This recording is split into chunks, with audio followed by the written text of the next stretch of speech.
வணக்கம். இன்னைக்கு செஷன்ல நம்ம பார்க்க போறது என்னன்னா, ஒரு பிரசன்டேஷன். ஒரு பிபிடி பிரசன்டேஷனை எப்படி கேன்வால பண்றது? ஒரு கேன்வா பிரசன்டேஷன் எப்படி பிபிடி பிரசன்டேஷனோட எவ்வளோ நம்மளுக்கு ஈஸியாவும், இன்னும் எஃபெக்டிவாவும் இருக்கு அப்படிங்கிறத பார்க்க போறோம்.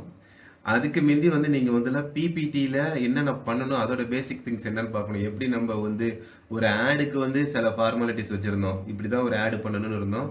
ஒரு யூடியூப் தம்ப்நெயில்னா அதுக்கு சில ரூல்ஸ் ரெகுலேஷன் இருந்துச்சு. அதே மாதிரி பிபிடிக்கும் ஒரு ரூல்ஸ் ரெகுலேஷன் இருக்கு. ஒரு பிரசன்டேஷன் பண்ணணும்னா பேசிக்கா ஒரு ஸ்லைட்ல பாத்தீங்கன்னா 4 வரி இல்ல 5 வரி, அதுக்கு மேல இருக்கக்கூடாது. ஒரு ஹெட்டிங் இருக்கணும். எக்ஸ்பிளனேஷன் பாத்தீங்கன்னா பாயிண்ட் பை பாயிண்டா ஒரு 4ல இருந்து 5 பாயிண்ட் தான் வச்சுக்கணும். அதுக்கு மேல வச்சுக்க கூடாது. கலரை பொறுத்த வரைக்கும் 2 கலர் தான் யூஸ் பண்ணணும். ஃபாண்ட் கலர்னு வந்தீங்கன்னா 2 கலர் தான் யூஸ் பண்ணணும். ஏதாவது பிக்சர் இந்த பக்கமும் அந்த பக்கமும் யூஸ் பண்ணீங்கன்னா அதை பத்தி பிரச்சனை இல்லை. பட் ஃபாண்ட் கலர் 2, மிஞ்சி மிஞ்சி போனா 3, அவ்வளவுதான். அதுக்கு மேல ஃபாண்ட் கலர் கண்ணாப்புன்னு யூஸ் பண்ணக்கூடாது. அனிமேஷன்ஸை பொறுத்த வரைக்கும் நீ 1 or 2 அனிமேஷன் தான் யூஸ் பண்ணணும். இப்போ கேன்வாலே இன்பில்டா சில அனிமேஷன்ஸ் இருக்கும். அதை நீங்க யூட்டிலைஸ் பண்ணிக்கலாம். ஏன்னா அது ஒரு ப்ரொஃபஷனலா இருக்கிறதுனால அது பாக்குறவங்களுக்கு கிளம்சியா தெரியாது. அதை நீங்க அப்படியே யூஸ் பண்ணிட்டு அப்படியே பண்ணிடலாம். நம்மளா அனிமேஷன் கண்ணாமன்னு கொடுக்க வேண்டாம். இப்ப என்னன்னா, ஒரு பிபிடியை எப்படி கிரியேட் பண்றது, அதை எப்படி எடிட் பண்றது, எப்படி டவுன்லோட் பண்றது, எப்படி பிரசன்டேஷனை காட்டுறதுன்னு மட்டும் நம்ம பார்ப்போம். அது உள்ள போயிட்டு டெக்ஸ்ட்டை எடிட் பண்றது, பிக்சரை போடுறது, இதெல்லாம் உங்களுக்கு நல்லாவே தெரியும். ஏற்கனவே நிறைய கிளாஸஸ்ல நம்ம அதெல்லாம் பார்த்துட்டோம். அதனால ஒரு பிபிடி ஃபுல்லா நம்ம எடிட் பண்ண போறது கிடையாது.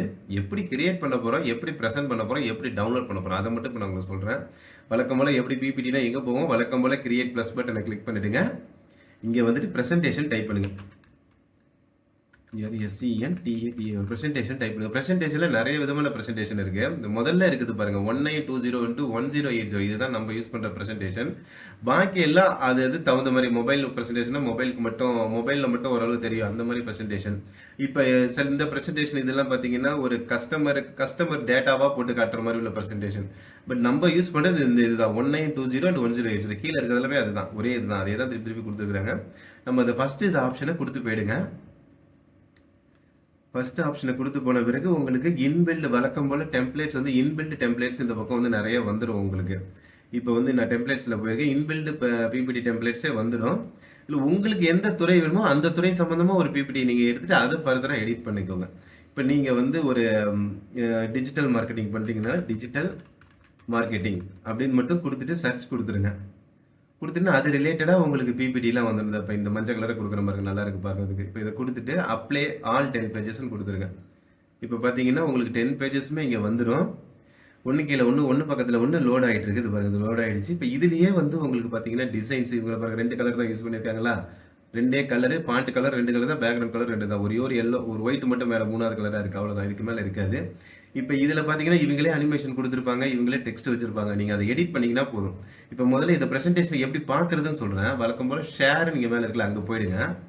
அங்கே போயிட்டு ப்ரெசென்ட் இருக்கு பாருங்க, ப்ரெசென்ட்னு ஒன்று இருக்கா. இந்த ப்ரெசென்ட்டுங்கிறத கொடுத்துட்டீங்கன்னா அப்படியே இங்கேருந்து நீங்கள் ப்ரெசென்ட் பண்ணிக்கலாம். சொல்லியிருக்கு பாருங்க, full screen, present view, auto plane இருக்கு. நம்ம இந்த ஆட்டோ பிளேனை தானா போய் நம்ம ஃபுல் ஸ்க்ரீனில் வச்சு எப்படி ஒரு பிபிடி நம்ம ப்ரெசென்ட் பண்ணுவோமோ அதே மாதிரி இதுலேயும் ப்ரெசென்ட் பண்ணிக்கலாம். ஃபுல் ஸ்க்ரீன் கொடுத்துருங்க. ஃபுல் ஸ்க்ரீன் கொடுத்துட்டீங்கன்னா அதுலேயே அனிமேஷனோட இருக்கும். இப்போ நான் ஒவ்வொரு இதாக கொடுக்குறேன். நம்ம ஸ்பேஸ் பார் தான் அழுத்துறேன், வேறு ஒன்றும் இல்லை. அது ஆட்டோமேட்டிக்காக வருது. அதை கிளிக்லாம் எதுவுமே பண்ணல. நம்ம வழக்கம் போல தான். இல்லை இது அனிமேஷன் எதுவும் செட் பண்ணல, கொடுத்துருக்காங்க பாருங்க. அவ்வளோதான். அப்படியே போட்டு நீங்கள் இதை ப்ரெசென்ட் பண்ணிடலாம். இதை எடிட் பண்ணுறதெல்லாம் உங்களுக்கே தெரியும். ஜஸ்ட் டபுள் கிளிக் பண்ணிவிட்டு எடிட் பண்ணிக்க போகிறீங்க. இன்னொரு விஷயம், நிறைய டெம்ப்ளேட்ஸ் இருக்குது. நீங்கள் உள்ளார போய் பார்த்து எது வேணுமோ எடுத்துக்கலாம். உங்களுக்கு தேவையான ஹெட்டிங்கு உள்ளார கான்செப்டையும் நீங்கள் எடிட் பண்ணிக்கலாம். டவுன்லோட் பண்ணும்போது நீங்கள் இதை பிபிடியாவே டவுன்லோட் பண்ணிக்கலாம். அது பாருங்க, மைக்ரோசாஃப்ட் பவர் பாயிண்ட் இருக்குல்ல, அப்படி கொடுத்துட்டு பிபிடியாவே அதை டவுன்லோட் பண்ணிக்கலாம். ஆளுன்னு கொடுத்துட்டு டவுன்லோட் கொடுத்தீங்கன்னா பிபிடியாவே டவுன்லோட் ஆகிடும். நான் இப்போ டவுன்லோட் கொடுக்குறேன் பாருங்க. இதுக்கு வந்திருக்கு பாருங்க, பிபிடிஎக்ஸ் அன்டைட்டில் டிசைன் வருதுல, பிபிடியாவே டவுன்லோட் ஆகிடும். நீங்கள் வழக்கம் போல் அதை பிடிஎஃபாகவும் டவுன்லோட் பண்ணிக்கலாம். ஒரு ப்ரெசன்டேஷனே இதில் பண்ணிக்கலாம். பண்ணிட்டு கேன்வாலே நீங்கள் ப்ரெசென்ட் பண்ணிடலாம். உங்களுடைய ஒர்க்கையே ப்ரெசென்ட்டும் பண்ணிக்கலாம். அந்த அளவு இது சூப்பராக இருக்கும். இந்த எல்லா டெம்ப்ளேட்ஸும் யூஸ் பண்ணி பாருங்க. நெக்ஸ்ட் ஒரு வீடியோவில் உங்களுக்கு அடுத்த செஷனில் நம்ம இன்னொரு டிசைன் எப்படி பண்ணுறதுன்னு நான் சொல்லித்தரேன். Thank you very much.